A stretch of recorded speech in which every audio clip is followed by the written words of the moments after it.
Alright everyone, welcome back to the channel. You've got a real estate deal that's a killer. The numbers are great, the location is perfect, but there's just one teeny tiny multi-million dollar problem.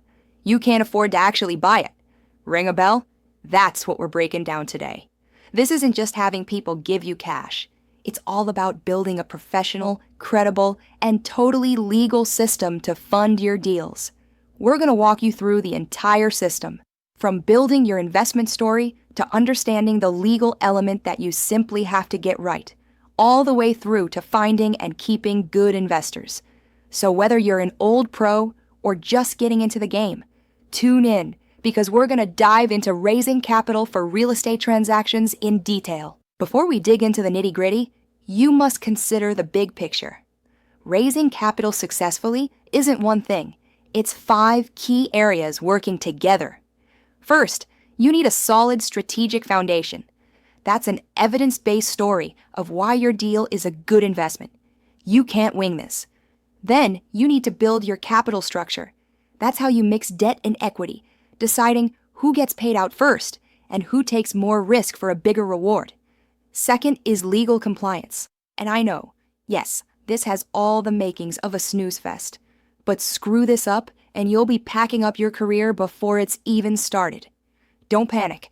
We will make it simple.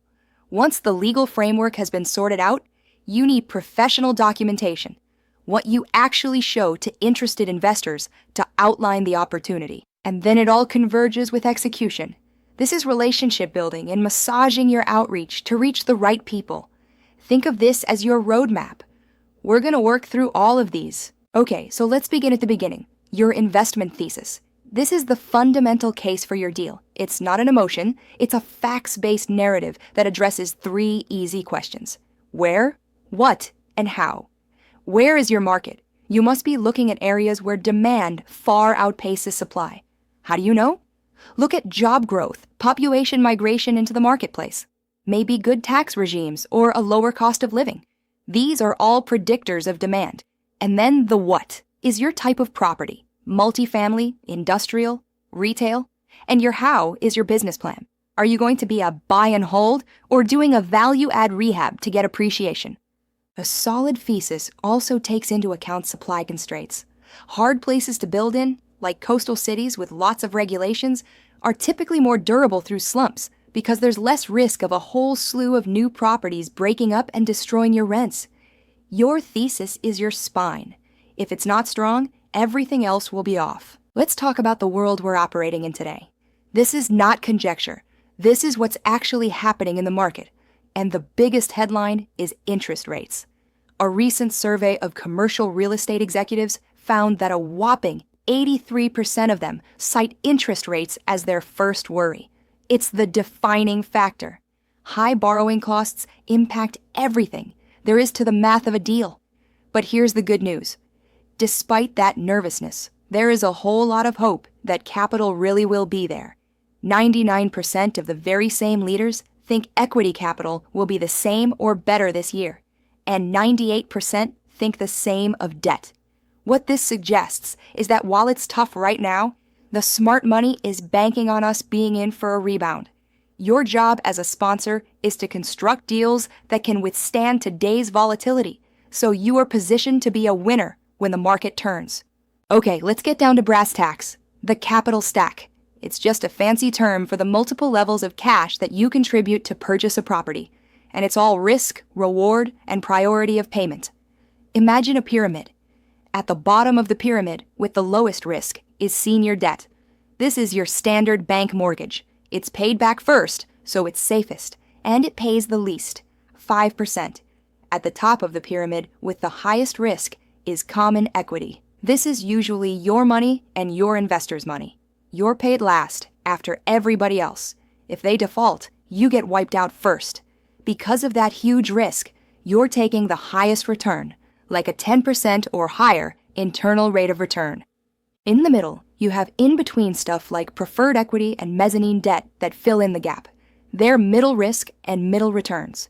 The key thing to realize is this. The stack dictates when and how you get paid out. Losses get absorbed from the top of the stack down. So the higher you are on the stack, the riskier you're playing. Since those in-between layers can be perplexing, let's simply get the distinction between mezzanine debt and preferred equity out of the way first. They both serve the same purpose, filling a funding shortfall, but they are legally very different. Mezzanine debt is really a loan. It's secured by a pledge of the ownership interest in the property LLC. If there's default, the mezzanine lender's cure is to come in and take that ownership, which effectively takes control. To you, the sponsor, interest payments are tax deductible, which is a positive. Preferred equity, on the other hand, is ownership. It's not a loan. The preferred investor holds an ownership stake in the transaction, but they get paid first over common equity. That's you. Their remedy if you don't pay is to dilute your ownership to zero and take over. Why is this significant? Because senior lenders like to view preferred equity as real equity, which can get you qualified to borrow more. But tax treatment becomes a bit more complicated. So it's a strategic choice. Now, where is all that ownership? In an entity legally. And for almost every real estate syndication, you're going to be choosing between an LLC, a limited liability company, and an LP, a limited partnership. The most popular choice is the LLC, and for good reason. It offers fantastic liability protection for everyone involved, both you, as a manager, and your investors. It's also very versatile and offers pass-through taxation, which means profits and losses flow through to the individual tax returns of the investors without double taxation. The LP, limited partnership, also has pass-through taxation, but the protection from liability is mixed. The limited partners, your investors, are okay, but the general partner, you, are personally liable without limit. Now, smart sponsors get around this by forming an LLC to serve as the general partner, which insulates them. Both are great, but the LLC is the path of least resistance because it's so easy and gives blanket protection. All right, now for the most important slide in this whole presentation. Pay attention. When you raise money from third-party investors, you aren't just raising money. You're selling a security under the federal securities laws. You aren't allowed to just start posting on Facebook, "Hey friends, invest in my new apartment investment opportunity." That's a great way to get yourself into serious legal trouble. You have two choices. You file your offering with the SEC, which is a long and expensive process and way too much for most transactions. Or you take an exemption. The most common exemptions are under something called Regulation D. This also raises the concept of an accredited investor. This is an individual with over $1 million net worth, not counting their house, or someone who's made over $200,000 on their own, or $300,000 with a spouse over the last 2 years. Much of your investors will need to cross this hurdle. And finally, you have to be concerned with state blue sky laws. Even if you comply at the national level, you typically must file notices in every state where your investors are located. It's a step nobody thinks about, and it's a costly mistake. Now, let's talk about the two most common exemptions, Rule 506B and Rule 506C. This is a strategic choice you will have to make. Rule 506B is the old standby private placement. It permits you to raise an unlimited amount of money from unlimited numbers of accredited investors, and you can even have up to 35 sophisticated but not accredited investors. But the twist is that you just simply cannot generally solicit or advertise the deal. That is, no public advertisement. You can only offer it to those people with whom you have a current substantial relationship. It's all about your own network. Then there's Rule 506C. That's the one that's a doozy because it allows you to generally solicit. You can advertise, use Facebook, have webinars, the whole works. There's a ginormous catch, however. You can only raise funds from accredited investors, and you're going to have to take reasonable steps to verify that they are in fact accredited. You can't just take their word for it. So 506B is for your network inside. 506C is for growing publicly, but it's a much higher cost of compliance. Since verification is so critical with a 506C offering, let's talk about what reasonable steps actually means. The SEC wants you to have an auditable and formal process. This generally consists of procuring actual source documents, like their tax returns, W-2s, or brokerage statements confirming their net worth or income. Another good substitute is procuring written affirmation from a third-party professional, like a CPA, an attorney, or a registered investment advisor, who verifies the investor's accredited status. And you have to keep perfect records of everything. Your review comments, timestamps, the works. You have to have a squeaky clean paper trail from the moment they express interest to the moment you stamp your approval. Let me be crystal clear. Just having someone verify a box saying, "I am accredited," is not enough under a 506c offering. That would fall short of the verification requirement and blow up your whole exemption, subjecting you to enormous legal liability. You must do your homework. Say you want to include non-accredited investors on a daily basis. There are ways, but they have more strings attached. Reg A, or Reg A+, can let you raise up to $75 million from both accredited and non-accredited investors, and you can sell it up for general solicitation. But it's like a mini IPO. It includes SEC qualification and is much more expensive and time-consuming. Then there's regulation crowdfunding, or Reg CF. That lets you raise less money, up to $5 million, from anyone, but you have to go through an intermediary online registered platform. And unaccredited investors can only put in the money up to a limit, whichever is the lesser of $2,000 or 5% of income or net worth. Therefore, whereas these roads give you a huge pool of investors, they have strict disclosure standards and higher costs. For most beginners, though, sticking with Reg D is the way to go. Let's just touch on the biggest legal landmines so that you precisely know what to steer clear of. First, illegal general solicitation. Accidentally tweeting about your 506B offering disqualifies the exemption instantly. Be self-disciplined. Second, incorrect documentation of investors for a 506C offering. Again, no check-the-box documentation. You need documents. Third, skipping the PPM. Your Bible to the deal, 100 pages or so, is your private placement memorandum. It discloses all the risks. While it's not always strictly required on accredited-only deals, not having one is very dangerous. It's your best defense in case an investor ever sues you, saying that they weren't adequately disclosed to. And fourth, missing blue sky filings. Not filing those state-level notices is a totally normal mistake that can get you in trouble with fines and penalties. Don't be that guy. Now let's discuss actually working with your investors. The two most common models are syndication and joint venture. In a real estate syndication, you have a clear separation. You're the general partner, GP. You're the working operator. You find the deal, you operate it, and you take more risk. Your investors are limited partners, LPs. They are passive. They provide the capital, their risk is capped at their investment, and they are relying on your expertise. This is the classic model for mobilizing passive capital. A joint venture, JV, is different. It's when two or more active partners join together. Everybody is rolling up their sleeves and bringing something besides money. Perhaps one partner acquires the deal and another does construction. There isn't a clear passive investor.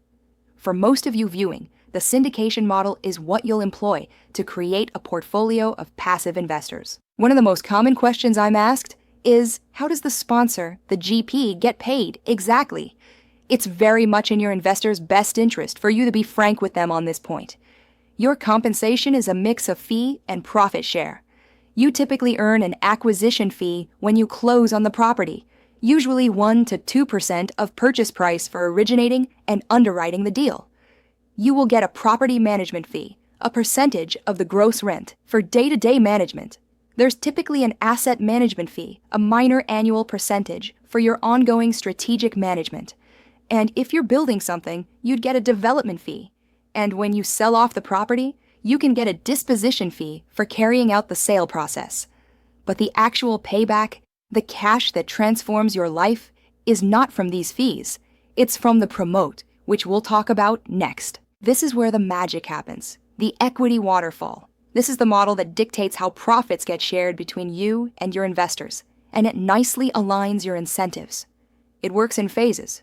Firstly, 100% of the cash flow goes into paying back all the investors their initial capital. This is the return of capital phase. Once they've been paid back in full, they then enjoy a preferred return. This is a guaranteed annual return, i.e., 8% on the invested capital. They get it before you, the sponsor, get even $1 of profit.